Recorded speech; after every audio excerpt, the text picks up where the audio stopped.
Hello students, welcome to the lecture on telephone skills. And after this lecture we will be able to learn the following objectives. Understand the basics of telephone communication. Explain the greeting and leave-taking over phone, etiquette. Discuss the listening for tone, mood, and attitude. Explain about the handling of troubleshooting situations.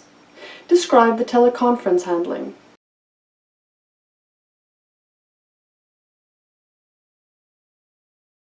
Let's start with the introduction of telephone skills.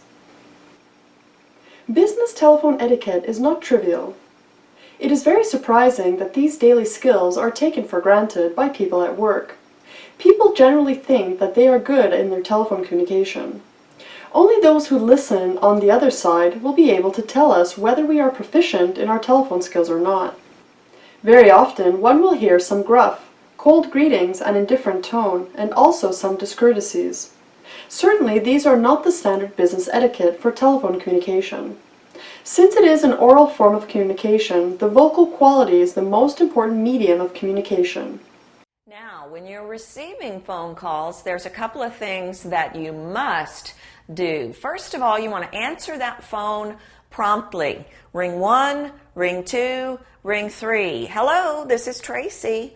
By 3 rings, you should pick up that phone. And what you also want to do is you want to have a smile in your voice. See, I can't see your face. So I want to say, hey, this is Tracy. Hello. All right, or however you answer the phone. Because a smile in your voice will present you as positive and helpful. And what you want to do immediately is find out who you're calling and how you can help them. That is just essential things that you have to do when you answer the phone. You know, go back and think about tone and all of those things. You don't want to answer your phone after it's, been ringing 7 times. This is Tracy. Okay, what's my customer going to think? My caller's going to be afraid, very afraid. So be positive, be professional, give a smile to that hello. Now we will study the basics of telephone communication. Telephone communication is one of the most important forms of communication within the company. Although today its use is being replaced by other forms of communication, such as email, phone use is one of the most important means by which to materialize both internal and external communications. It is very important in business because it is the medium through which the first contact with or from the company is made. So before any personal contact, the usual thing is to make a phone call to arrange an interview or to specify any matter or topic. The interlocutor at the other end of the line will form an idea about the company depending on the impression after this first telephone contact. Techniques for effective telephone communication. For businesses large and small, effective telephone communication is a requirement. From the time a call is initiated until it is terminated, you and your company is being evaluated by the person on the other end of the call. Initiating the call. Make sure your greeting gets the call off on the right foot. Whether you are making a phone call or receiving a call, the greeting the caller receives establishes the tone for the whole rest of the conversation. Getting to the meat of the call. Get to the reason for the call. Telephone communication is so important to business because it allows both customers and employees to gather information or solve problems quickly. Arriving at a resolution. Determine whether a resolution has been achieved before hanging up the phone. Ending the call. Thank the person on the other end of the phone for his or her time. Other strategies for effective phone communication. Return calls in a timely fashion. Failure to do so reflects poor customer service. Improve telephone communication.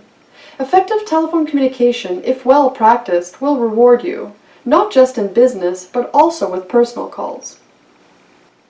Take your time. Organize your thoughts. Why are you making the call and what do you want to achieve? Think through what you want to say before making the call. Focus on the task.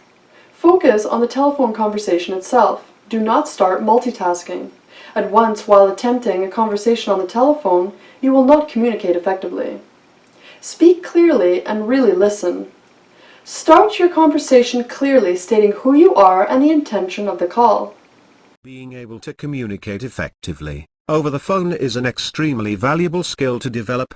The manner in which you handle yourself on telephone calls often provides people with an important first impression of you. Therefore, you always want to remember to be polite and friendly when making and receiving phone calls. Answering the phone at home.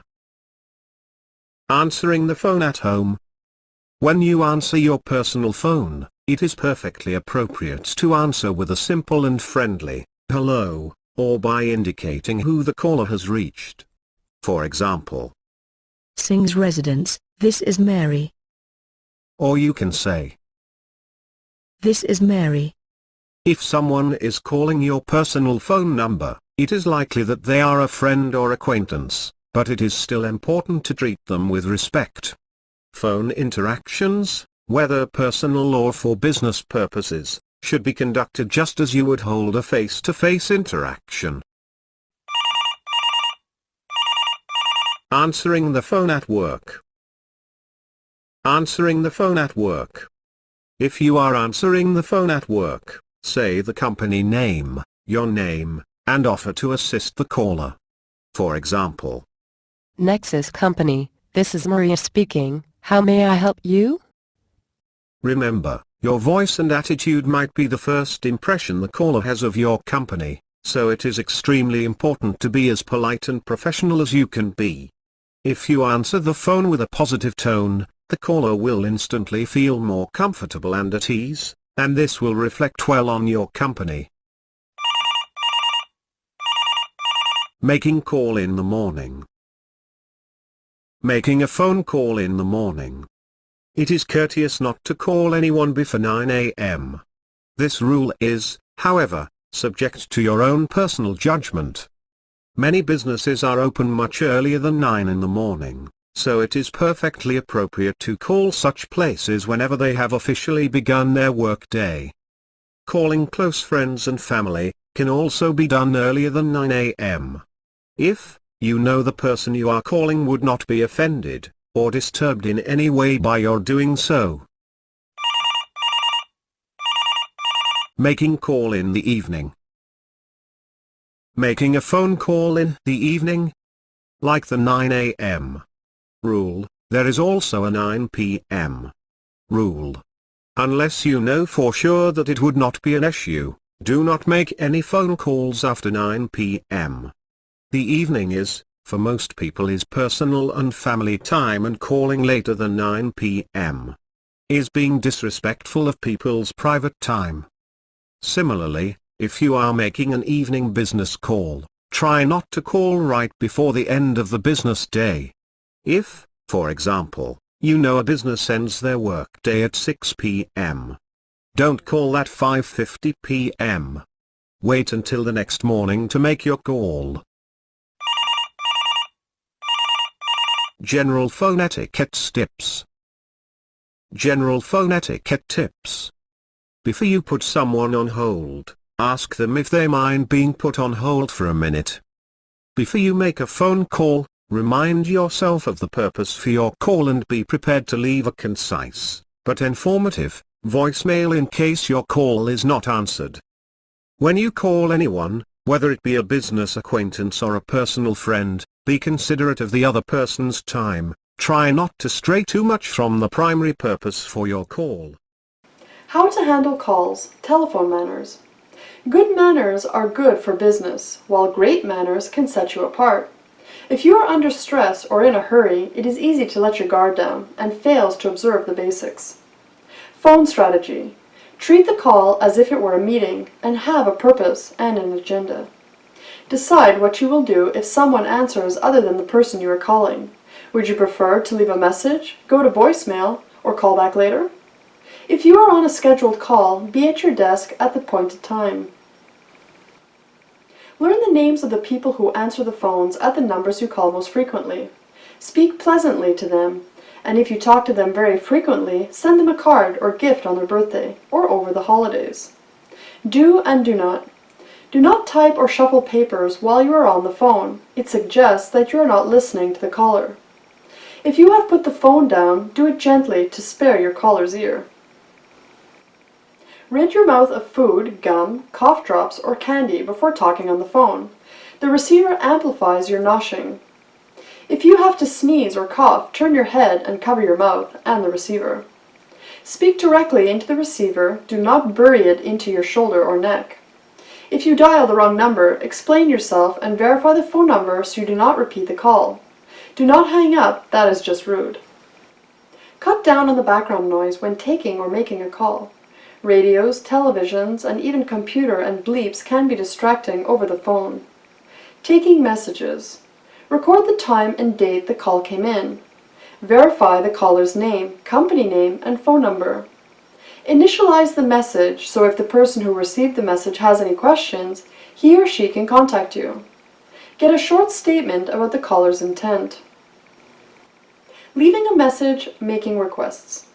Record your own personal greeting. Try to avoid using the standard default greeting, or having another person record the greeting. People tend to feel that they have already lost the personal touch because of voicemail. If a female voice says that John Doe is not available, the caller will not be convinced that you listen to your voicemail. Checking messages, returning calls. Check your messages daily and return messages within 24 hours. If it will take longer than 24 hours, call the person and advise him or her. Callers should feel comfortable that you are checking your voicemail daily. Speak clearly and slowly. Be sure to leave your name and extension number. It is best to say it at the beginning and end of your message. Leave the date and time you called in the message. Let the person know the best time to call you back. The voicemail. Typically, we all leave many per day. And you want to make sure that this experience is actually not only fun, but is effective. I'm surprised at how many clients actually confess that they have nerves as it relates to leaving a voicemail, because it's something that I take for granted. So here's what you need to do to prepare. Number one is you have to bear in mind that energy is contagious. So if you have any reservations at all leaving a voicemail message, if you're nervous, if you're excited, or if you're distracted, which is many times the case, then the person on the other end actually hears that and feels it too. So make sure you have a positive, confident energy in your voice and a smile on your face before you start to speak. The second point is you really want to map out what you're going to say in advance. Have you ever had those voicemails that just go on and on and on and on and on and they actually cut the person off? If you have been cut off in the past, then you are leaving too long of a message. The fact is that people want to know who called, the number if they don't know it, and what the information that is pertinent in the message itself. And then they get on with their day. So with your positive energy and a smile on your face, you're going to get right to the point. Your name, your phone number, the point of your message, and if it's a new contact, leave your number again, slowly and clearly. So it goes a little like this. You're dialing your number, you're having a positive thought about how it's going to go. In fact, I had a friend who confessed to me that before she actually left an important voicemail or called an important client, she went like this. And what she was doing was actually visualizing them being super psyched to see her name appear on the call dial, on the caller ID. Clever. Now, the reason why I think it's so clever is, one, who cares if she's a little silly in her office or her home? Who cares? But she's sending an intention through that gesture, and pretty much everyone's psyched to hear from her. So you go ahead and you make your call. Take a big deep breath in. Hi, Victoria. This is Alexa Fisher. I am so happy to hear from you. You can give me a call back at 310-555-1234.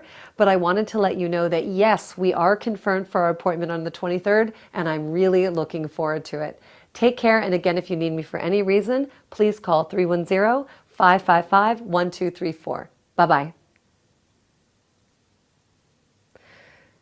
Clean all the unnecessary information, and it carries the energy of which I want to convey. Here's maybe something that you want to avoid. Hi, Victoria. Yes, it's Alexa calling. I got your information from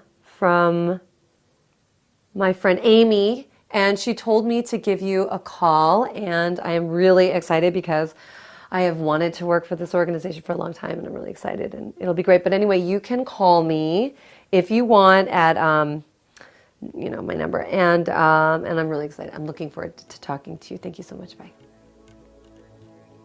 I have to say, I wasn't anticipating talking about this, but the ending is critical.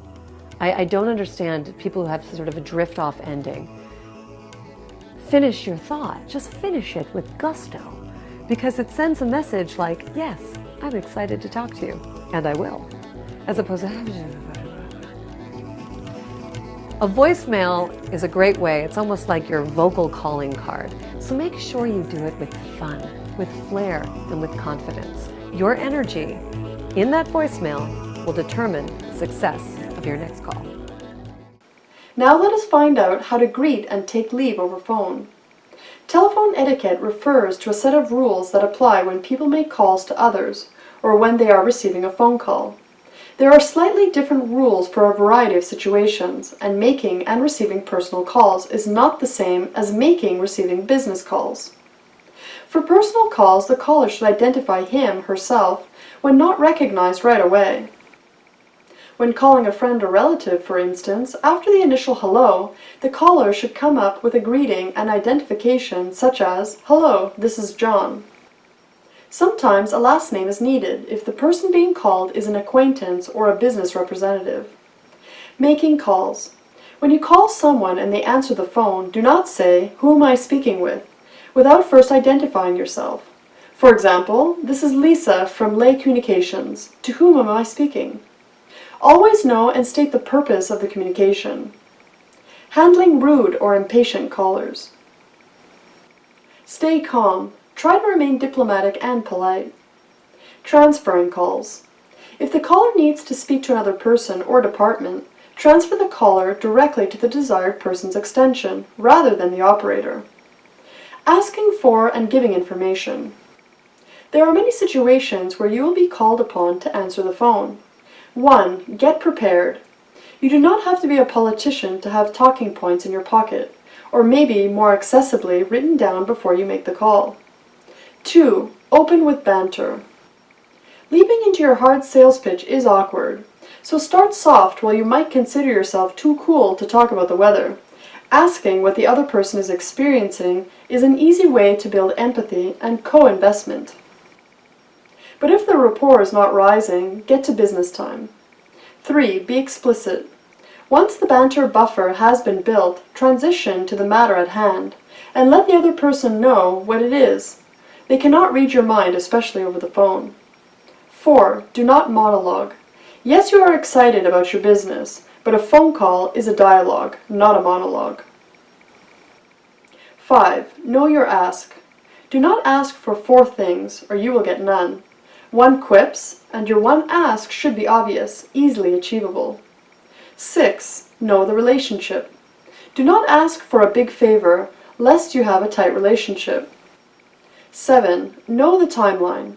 Assume this would not be the only time in your life that you will talk to them, so you do not need to fit everything into a single conversation.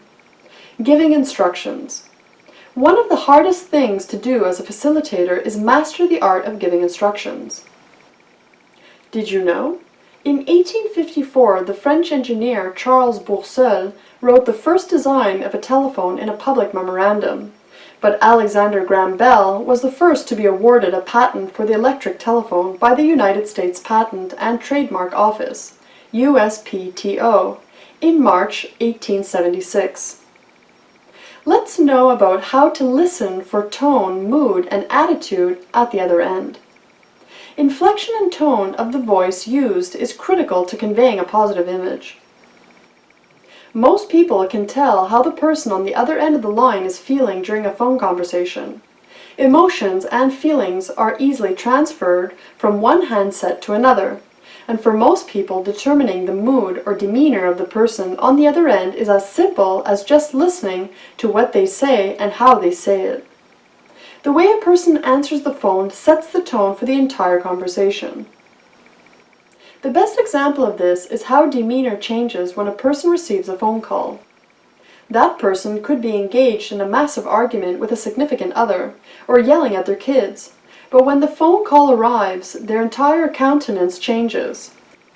They immediately stifle any anger and answer the phone as if all was right in the world. This is where smiling over the phone plays a major role. If a customer can sense that the person on the other end enjoys their job, believes in a product, or has a joyful attitude, they will be more likely to trust the individual and thus more likely to listen to their advice or encouragement. Handling the situations, especially troubleshooting. Whether you regularly deal with customers on the phone or you are taking a customer call to troubleshoot a particular problem, a calm and rational approach can make the process go smoothly. Patience. When you are troubleshooting, it means something has gone wrong. Listening. Listen carefully to a customer's concerns to increase your chances of developing an acceptable resolution. Knowledge. Knowledge of the product, service, or situation you are troubleshooting is vital to successfully completing your call. Teleconference handling. A teleconference is a meeting or conference held via a telephone or a network connection between participants in remote cities or work sites. Many types of teleconferences exist, with the simplest form involving the use of a speakerphone at each location to conduct an audio conference. Teleconferencing etiquette. Teleconferences are used by many businesses and social organizations. Significance. When you are conducting or participating in a teleconference, you cannot see the other members of the teleconference. Considerations. When one person has a bad connection to a conference call, it can be very distracting to everyone on the call. It can transmit a sound of static into the conference call itself, or at least during the times that the person with a bad connection is speaking. Moderated teleconference calls. As the host, it is a good idea to use moderated conference calls when addressing a large audience and allowing questions from your listening. Drawbacks of teleconferencing. Teleconferencing is hard to classify due to the variety of ways technology is being used for communicating over long distances. Difficult to create group rapport. Teleconferencing is an impersonal means of communicating. Group participation becomes difficult to maneuver. When using telecommunication, it is difficult for the chairperson to ensure that all participants get their turn to speak, and prevent a few overly ambitious people from dominating the discussion. Technical issues. In a teleconferencing situation, equipment might break down, bringing the operation to a halt. Teleconferencing tips. Thanks to the internet, teleconferencing is a popular business tool. Handling tele-interviews for call centers.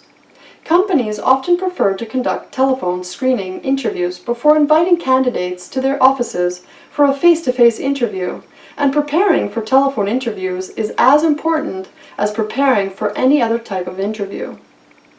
Telephone interviews are often preferred when candidates will have to travel a long way, when there are large numbers of candidates, when screening by CV is difficult, when, for example, personality is more important than experience or qualification. When a large part of the job will involve talking to people on the telephone. If this telephone interview has been arranged through an agency, recruitment consultant, you should know exactly when to call the hiring manager, or when they will call you. In other circumstances, you may have to be prepared to receive a call out of the blue. From the telephone interview, your objective should be to obtain enough information to decide if you would like to proceed with the interview process, to give just enough information to answer the hiring manager's questions and persuade them that you are indeed worth interviewing face-to-face, to close the interview effectively and agree a time, date, and place for your face-to-face interview. Preparing for telephone interviews. Preparing for telephone interviews is as important as preparation before any other form of interview or meeting. The impression you create in the opening moments and the manner with which you present yourself will determine whether or not you will be successful. Now in the end, let us summarize what we have learned in this lecture. Telephone communication is one of the most important forms of communication within the company. The telephone is a listening device. Yet it is amazing how often really listening does not happen when making a call. Winning someone over the telephone is much harder than face-to-face. Effective telephone communication, if well practiced, will reward you, not just in business but also with personal calls. Telephone etiquette refers to a set of rules that apply when people make calls to others or when they are receiving a phone call. The mood and demeanor of the customer service representative can play a major role in determining the mood, demeanor, and approach of the customer.